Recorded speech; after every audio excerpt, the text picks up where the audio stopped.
attention. A wailing sound. It was a human voice, although there was something inhuman about it. The soldier ignored the noise, no doubt having heard it many times. "Well, perhaps. But if your grubby little friend is even thinking of passing off a fake—" Reece pushed the sound from his head and concentrated on his words. "Oh, he wouldn't be that stupid." "No, I should hope not. If anything is less than 100% genuine, he will be very sorry indeed." The sergeant rapped his knuckles on the counter. "He knows that. It's my reputation too," Reece replied. Through the ice-fringed window in the 5 p.m. twilight, he saw the source of the sound.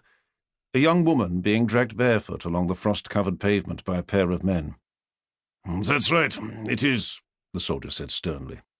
"And I will require a fee for this introduction," he added. "Of course, it is the normal business practice." "My fee will be 15% of the sale price." "A fair amount, Herr Schafführer." The men threw the young woman into a waiting car, one on either side of her. The engine gunned, and they rolled through the sparse snowflakes, whipping along the Rue de Haut Pavé. Bare trees seemed to sag under the weight of the season. "What are you looking at?" The sergeant glanced over his shoulder to see where Reece was staring, but the car had gone, and there was only a view across the ice-bearing Seine to Notre Dame. It was skeletal grey through the snow, hunched on its island in the river like a dying animal. Red and black swastika flags rippled from lampposts all around it, as if they had snared a beast, and below the banners an anti-aircraft gun pointed over the cathedral's Gothic towers.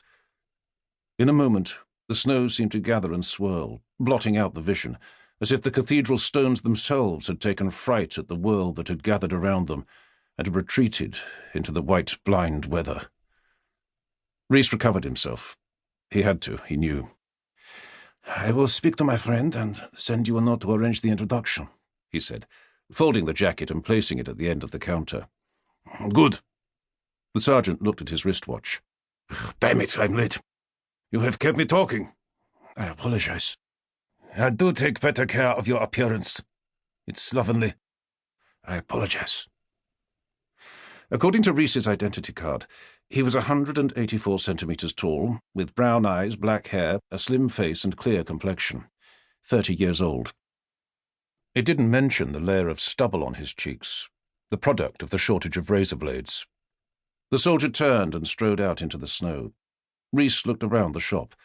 It was stacked with the cheap household goods of a tabac laundrette, one of the everyday edifices of French society. Every draught-enticing gap had been plugged, and it was still freezing. It was years since there had been wood or charcoal for the stove, and the gas was available for only an hour during lunch and supper times. He went back to the jacket. Black, not just for the darkness, but for the practical reason that it hid the oil stains that Waffen-SS panzer regiments inevitably attracted. A little red piping to add a flash of energy, and those two unmistakable silver lightning flashes on the collar. Like boys playing. Boys with a game that had become a churn of wanton nihilistic destruction. Reece had had 2 years of people like the arrogant Waffen-SS sergeant. Every day he had to fight harder to keep himself under control.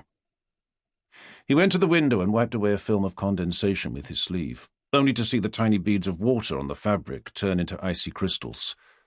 The Seine had frozen over this winter, the harshest anyone could remember.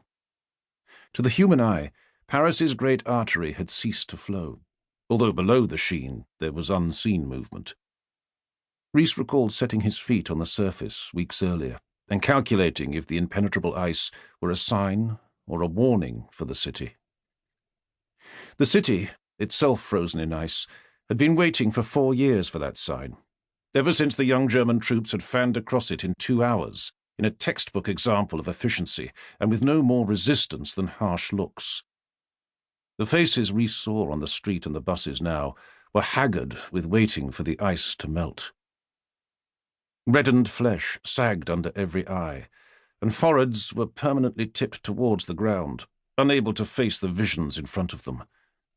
He felt for these people. His purpose set him apart from them. He stamped his feet and turned the shop sign to closed, before stepping into the back room,